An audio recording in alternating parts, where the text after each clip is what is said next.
faith of a mustard seed. Get up on your feet, rise up. Welcome to another segment of the Drexwell Seymour Show. Today I'm honored to have this young man as a guest on the show. His name is Mr. Wellington Williams. Very ambitious young man. He has a business here in Turks and Caicos, and he is now branched off in the Dominican Republic. And what I like also about him is that he started his business initiative at a very young age. So I'm hoping that this video would encourage some of you who are procrastinating or hesitant or have doubts. I hope that this video inspires you to rise up and pursue that thing that you want to do. With that said, I want to officially welcome Mr. Wellington Williams to the Drexel Seymour Show. Thank you for having me. It's a pleasure, man. Mr. Williams, tell us about yourself. Well, my name is Wellington Michael Williams. That's very important because my brand is now Wellington Michael. Oh, okay. So we can't miss the middle part because that's quite important for my brand. But Wellington Michael is a brand that focuses on making jewelry inspired by Turks and Caicos, from things that you'd find in Turks and Caicos, and also souvenirs as well that tourists would buy as mementos to take back home with them of their vacation. Okay, very good.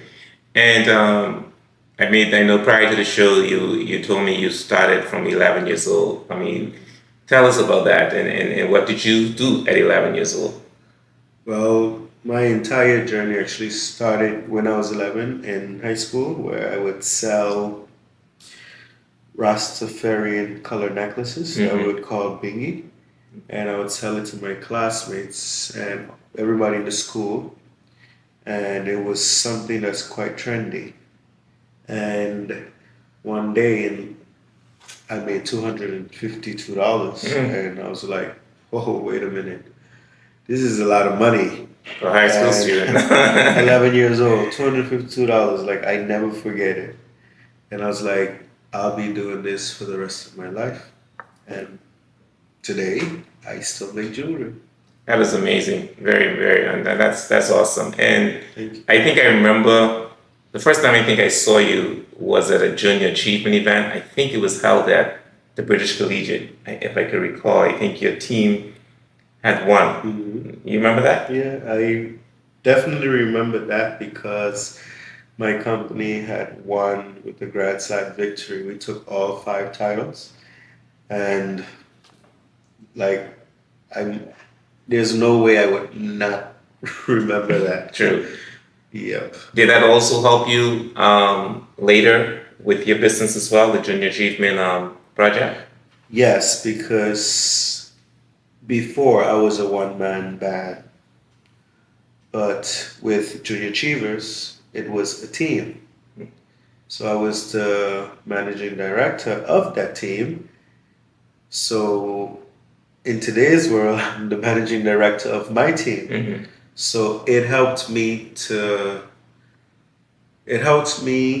see what it takes to run a business, having to hire, fire, restructure people, those type of things. And today I do these things.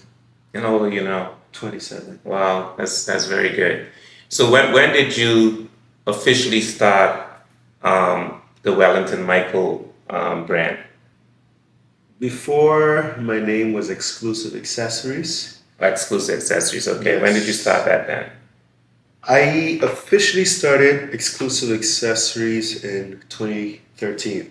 Oh, that's 10 years ago. Yeah, I got my business license, and I've been doing exclusive accessories since then. And then about 2015, I officially started doing business as the Wellington Collection, because it needed to be more like it was my collection, something that I came up with and I needed to sound more like a brand. Mm. Then in 2021, we made the official change to Wellington Michael Michael. Okay. because we couldn't trademark Wellington Collection in the US. So Why? because collection is too broad, Oh. so I couldn't do Wellington Collection, Mm. and I couldn't trademark just Wellington. So I had to trademark That's why something. you add Michael. So I added Wellington Michael. Mhm. So just like when you hear Marc Jacobs or John Hardy, so now you have Wellington Okay. Michael. It sounds good though. It Yes. sounds good. It's quite fitting. Yeah, I like it. Now, people watching the show, and I know you talk about the high school experience. You made 252 that day. A lot of people watching the show, they want to know, what did it take for you to start? I mean, how much money did you have? How did you start the business? Because there are a lot of people out there who have a lot of ideas, great ideas, but they are not doing anything with it. Well, how were you able to start your business?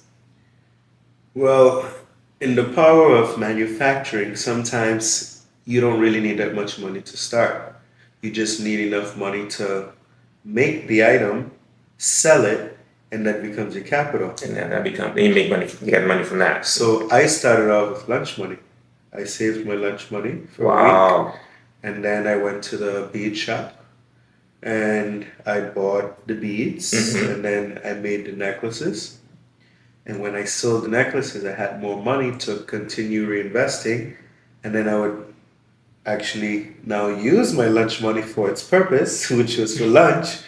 Um, but then I started to think more big, where in order for me to make more profits, I needed to find the beads at a cheaper scale. Mhm. And I found the beads at a cheaper scale. My mom used to buy it for me when she would go off. And then that is how I was able to sell products, make profits, and still be able to reinvest the money. Mhm.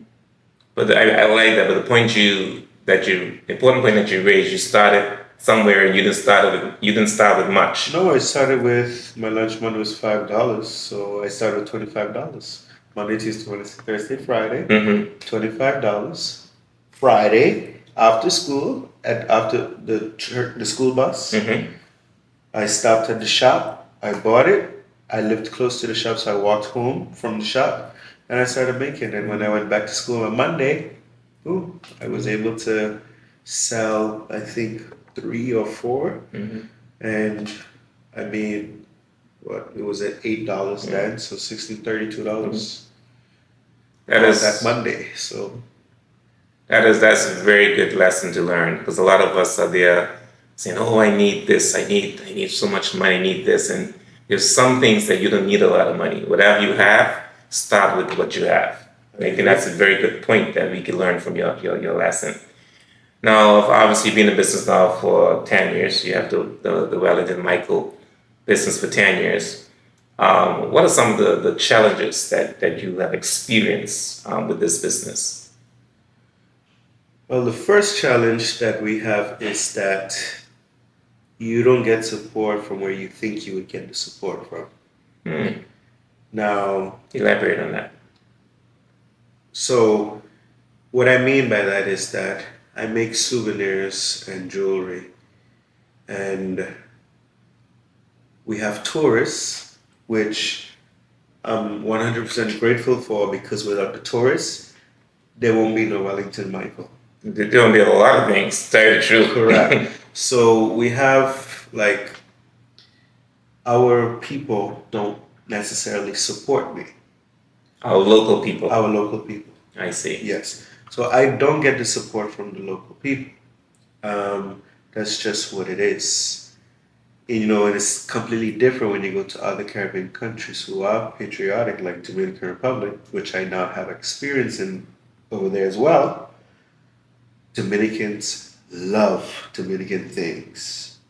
Hmm. And so that was one of my biggest challenge that I learned very quickly. Hmm. and I knew not to spend money or invest in things for our people because I would be wasting my money So you had certain products specifically for for the local Turks and market. Caicos in the local market, and I had to ended up giving them away as gifts, And you just discontinue those products. just discontinue them altogether, and my focus was strictly tourists, and if locals would like it enough, then they would buy it.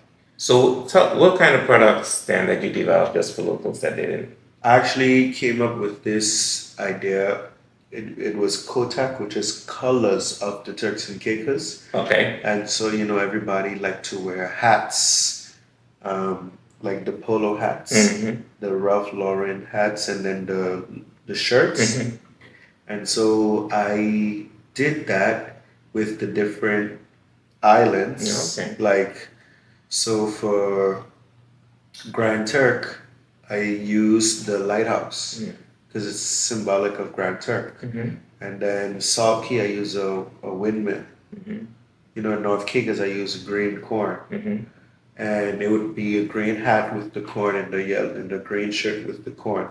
So when I first debuted it, everybody loved it. It was crazy on Facebook. Everybody loved it. Oh, this is so nice. This is so innovative, etc. And they were supporting you. They were buying it at that time. They in the were first not, game. so they Well, were they just- liked it, but they didn't come and get it. There you go. So they're saying one thing on Facebook, It happens all the time. but in person they were not. It doesn't happen. Oh, This wow, that's happens discouraging. a lot here. On Facebook, they would eat it up. Oh, this is so nice. They shared everything. Wow. When it's time for selling, it's a whole different Because I was just about to ask you if you think the reason why you didn't get the support was because of lack of marketing. But now I can't ask you that because you're saying you were marketing on Facebook. And the people were marketing for me. So what I had to do is that now I had to create things that people from here still likes, but tourists would like it so much that tourists would buy it. They would advertise for me because I already know that they won't buy from me. And then the tourists will buy from me. And then I found a way of working it out. Wow. Even though every person from Turks who creates products or manufacturers would love Turks Island people to buy their stuff. Wow. I'm sorry you went through that, but it's a learning lesson. It was. What are the challenges? I also got challenges where my business has grown to such magnitude and I could not get any help. When you say help, you mean workers, employees? I could not get employees because unfortunately we live in an island where certain jobs won't ever be filled by our people. Because they don't want those jobs? They look down on those jobs? They look down on those jobs. They don't want these jobs. And it's just what it is from what I've been able to experience. I think that's a big issue where, even jobs that locals will fill, we also have an issue filling that. Because first of all, there are insufficient locals on the island. Is their mindset too? Mindset? Is their mindset? That's part of the as issue well? too, yeah. And also, there's not enough of us anyway, so you have to bring some people in. So if we have to bring people in, then why do we have issues when applying for work permits and they say that local people can do the job when we already know that this is not the case? So that's a big problem for you then. So it was trying to get a work permit. It was a very big problem where I had to relocate in order for me to not close my business. So that forced you to go to the Dominican Republic to open your business there. Me being able to get help in terms of hands, I needed people to help me make. At the end of the day, I'm a factory. True. You cannot expect for me to pay top dollars, the same that you would be making at a hotel when I'm just a manufacturer. What happens to companies? You would notice that a lot of brands now have made in China Yes. or made in I've seen Indonesia. that for years, actually. It's because they're trying to cut costs. Yeah, And they labor. go to those places. However, I tried to do it in a different way where I still can put made in Turks and Caicos on it, but I need the people to come here for me to keep that made in Turks and Caicos. But you had issues getting a work permit. Yes, I had a lot of issues getting work permits. And those were my big issues because I never needed funds because my business was self-sustainable. So I don't need the funds. I just need you to be able You to. need the human resources. Yes. So how is it going so far for you in the Dominican Republic? Well, Dominican Republic was quite easy for me. Because your mom is My Dominican. mother's Dominican, so I was able to get all Status. of my status and everything within a week. In a week. Yes. Oh. It was that fast. No kidding. Then the next week, I needed to find the staff, which I found the staff also within a week. And So the Dominican Republic has a lot of people, though. fair enough, it has a lot of people, Mhm. but that was not an issue for me. It was quite easy. So I'm like, then why should I have done this long time ago? I actually don't want to move my whole production to the Dominican Republic because I want Turks and Caicos to have something that they can actually call their Made own. in Turks and Caicos. Exactly. Mhm. But I'm slowly realizing that it's like no matter how much effort you're putting, it's like forcing me to go. Wow, we don't want you to go. I mean, can you try again with the work permit process? Can you? So I have tried again. I am being assisted this time, but I have to be patient because you're getting things approved and then you have to wait 2 months for a work permit card. That's another challenge. So literally, for me, every hour counts. Of course. So we just had a very busy season. Well, Turks and Caicos experienced a very busy season. I did not experience a very busy season In Turks and in Caicos. Turks and Caicos. So, is it because you don't have the products? Correct. Okay. But the DR has a busy season too. DR has a busy season, yes. Okay. And your products that you have, even though the limited products that you have, are you able to get into the hotels? We have presence in many of these hotels that are here. Oh, okay. Yeah, we have a lot of presence. There's just probably one resort chain that doesn't accept local products, but Really? everybody else accepts local Well, products. that's good you're able to get in. Are these some of your? Are these Yeah. the Wellington Michael? All of That's these nice. are stuff that This too? I made. Oh no, this one was actually a gift. Oh, okay. Okay. That's nice. I love these colors. I love the turquoise. That's what it resembles. The Turks and Caicos waters. Yeah. So right now your products now is saying made in the DR then. The products that will be okay. So how my products are made, I do metal work, and those metal work have Turks and Caicos on it. But for the new batch that's about to come, if I can't get things sorted, then those products will be labeled as made in Dominican Republic. And it's also because for me, I believe in Jesus Christ. I believe in being honest. So I know that now I'll be making a Dominican Republic. I don't want to lie. That's fair. You should be So- honest. You should be honest. Because honesty, God knows everything. Yeah, you so should be honest. if I lie, Mhm. then that can be a source of punishment. So I'd rather just be quite honest and it is what it is type of thing. No, you should be honest. So hopefully you'll be able to get the documentations and So documents. I have been assisted ever Mhm. since, I was a part of the conference Mhm. and I had to share my experience Oh, at the economic at conference. the economic conference. And, everybody was so shocked about what I've been going through. I wasn't there that day. I had to go to South Caicos for a funeral, so I didn't get to watch it. Yeah, I know I saw but your name on the flyer, but I didn't get to go. people were quite shocked about the experience that I've been going through because Wellington Michael is no longer Turks and Caicos or Dominican Republic. It's global now, We eh? are international now. And so with these clienteles that I have, if you can't make it, they drop you.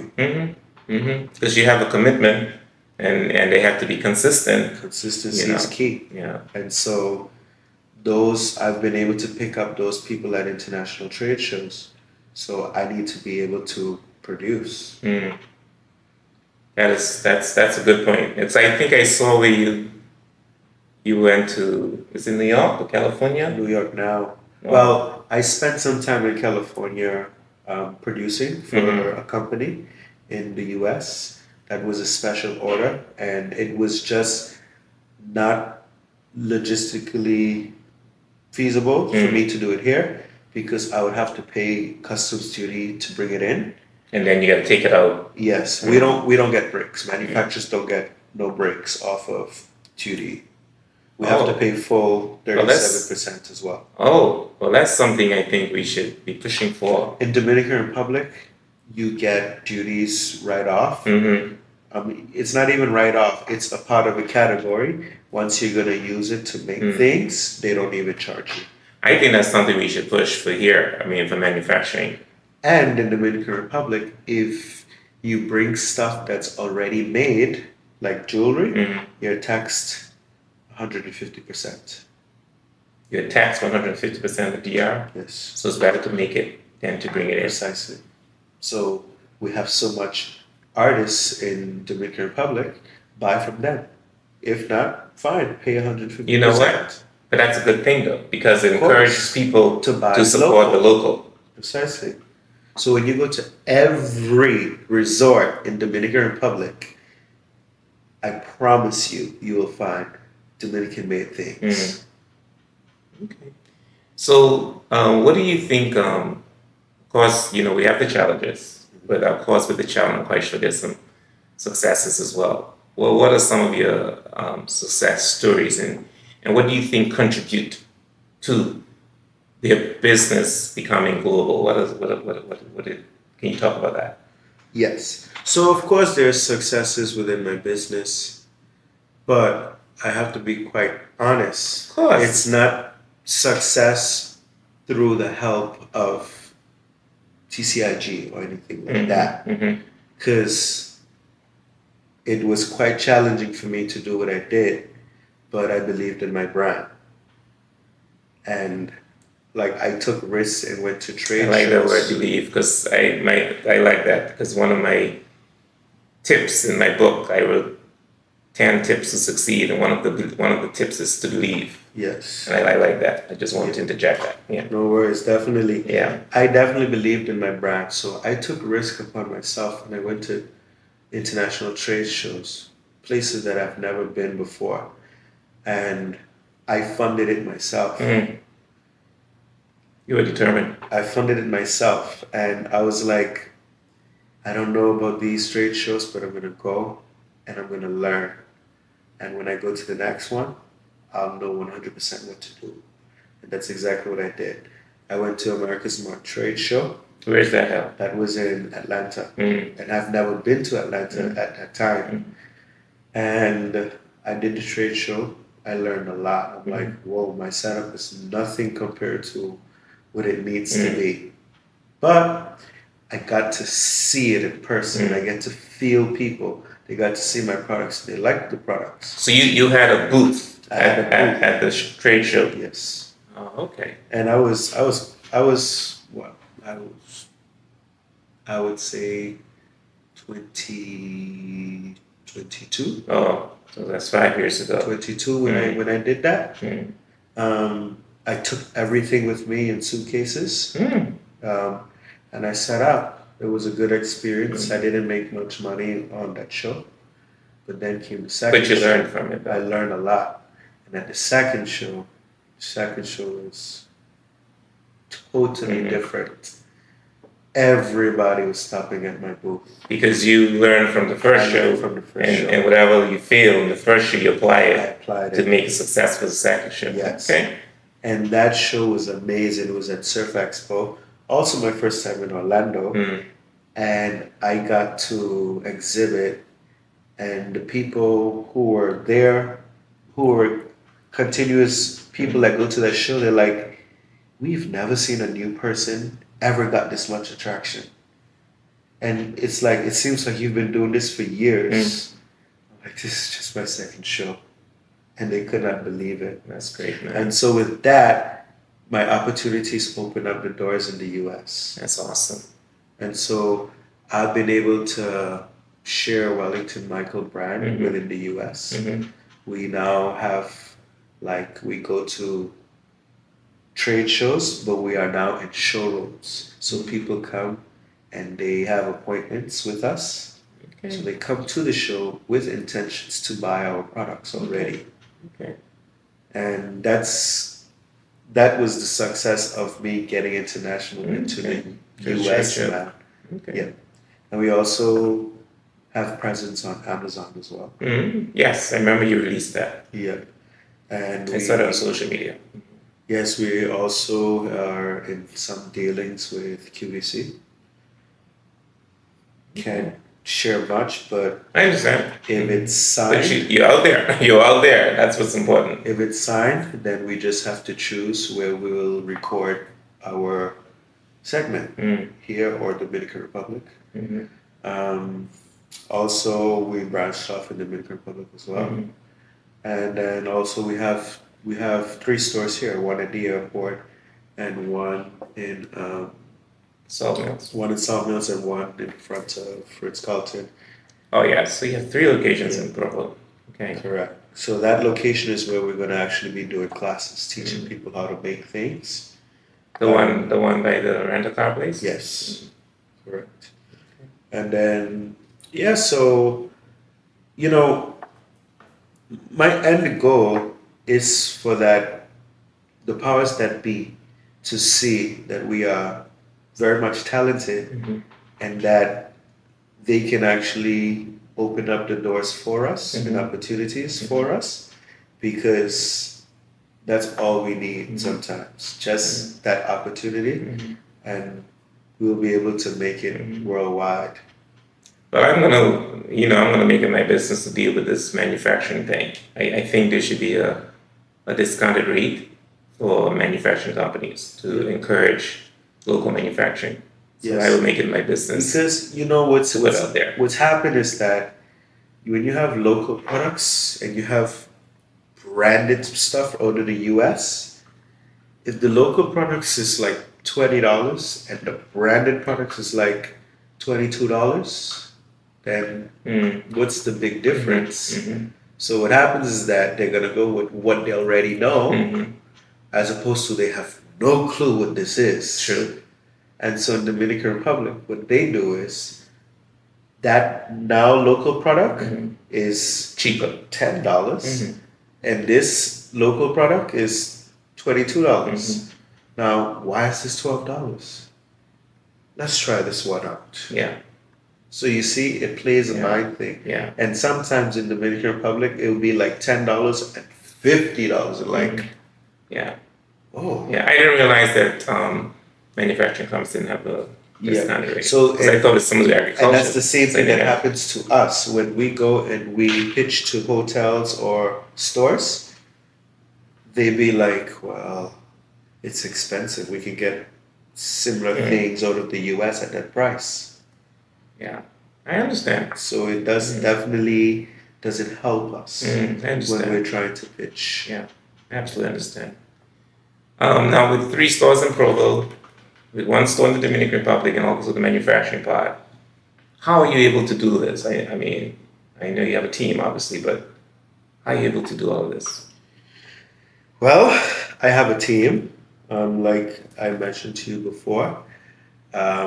Before I moved to Dominican Republic, a very key thing for me was to hire someone who can take on the role, or at least the majority of my role, so that I can be free and do things over there. That's important. I had to find somebody, And you found someone. and I did. Okay. This actually was someone that I wanted for a very long time, but I could not afford that. Mhm. So, But now you get afford them. but now I could afford that, and that's what it's all about. It's all Yeah. about growth. Yeah. You know, I told her, that's okay.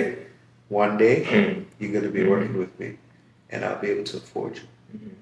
And today Mhm. she's working with me. Mhm. And that's another point, another takeaway is having the right people with you. Yes. So she takes on a lot of the role that I would have done. And I went to Dominican Republic so that I can make more products to send here Mhm. so that I can keep business afloat. Yes. Yes. Until whenever I can get the work permits to come here so that I can get Yeah. things going. Right. So if you get the work permit sorted out, you'll have 2 locations of manufacturing then.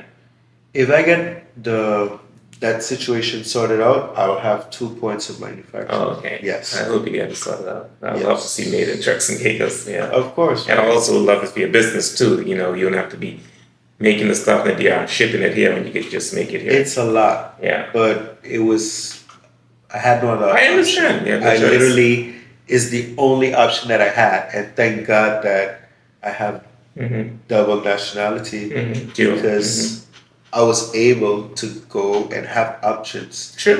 And I've been talking to some people, and they're like, "You're lucky that you actually have another option." So, and that goes to say that they have some manufacturers here Yeah. that don't have other options. Sure. And I feel for them. True. True. But I think the manufacturing industry we have to look into that industry. I mean, Yes. we're in the DR. Which city? Are you We're actually in 2 cities. Oh, so you have more than one location. I have a In the store Uh-huh. in one city, Mm-hmm. and then I have the manufacturer. Oh, in a another different city. Yes, So where's your store? my store is in Puerto Plata, in the Puerto cruise Plata. port, Oh, okay. Okay. inside wow. of the cruise So port. that's pretty good. It So is they probably pretty- get a lot of cruise ships there, right? They do get a lot of cruise ships too, and it wasn't that hard for me to get in Because of your status. because of my status, but also because they saw my brand. And they like it. They really liked my brand. So for me in Dominican Republic, things were much more easier because I already came with an established brand, you know, a Mhm. name for myself, and it was easy for me Yeah. to get things there. Awesome. And then in my studio is in Santo Domingo, which is the capital. Right. Yes. Okay.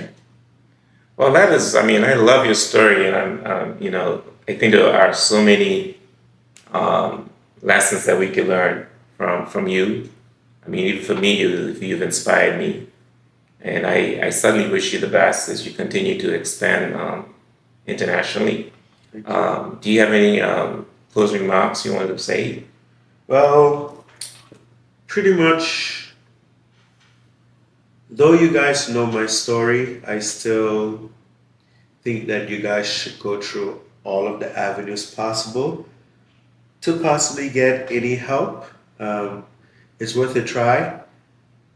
However, if that avenue does not work, then I would suggest you to take your own risk and go and do things, because if you are waiting, things may just not happen. Yeah. So as a business person, you have to figure out ways, you know, that path didn't work, then you need to try this one. If that one didn't work, then you need to try this one. You just can't give up. Yeah. So if it has to be that you have to do some drastic change and it's feasible, then do drastic changes. But definitely don't give up, Yeah. especially when you know that and you see that it's something that is working, Yeah, and you believe in it too. and that you believe in it for sure. You must believe in your brand. That's indeed. But everything that you do, you should always do it with your best of abilities as well. Wow, that's incredible. I mean, here is Mr. Wellington who, started his business. Well, from 11 years old, he started a business, and then for the past 10 years, he have the Wellington Michael, which is now globally. And despite his challenges, as you mentioned, he didn't give up. And I know many of you are going through challenges. We all go through challenges, and it's easy to give up. I mean, but Wellington didn't give up. Due to his dual citizenship, he was able to go to DR and set up his manufacturing there. And of course, some of us may not have dual citizenship, but maybe there are maybe you should just talk to Wellington and see what you could do. I mean, to make your business prosper. I'm quite sure there's some means and ways that you can learn from him as well. And so the point is not to give up. And I also want to encourage you, as I always do, is no matter how much money you have in your hand, if you really want that thing, then use whatever you have and start. Wellington started with $25. $25, his lunch money. You can start with what you have. Because you keep procrastinating, other people are going to come and they're going to saturate the market and there's nothing there for you. There'll be no space for you. So it's best you start now. So I hope that after watching this show, that you are inspired, you are encouraged to get up from where you are to start that business or whatever it is that you want to do. Thank you for watching the show. Rise up, rise up.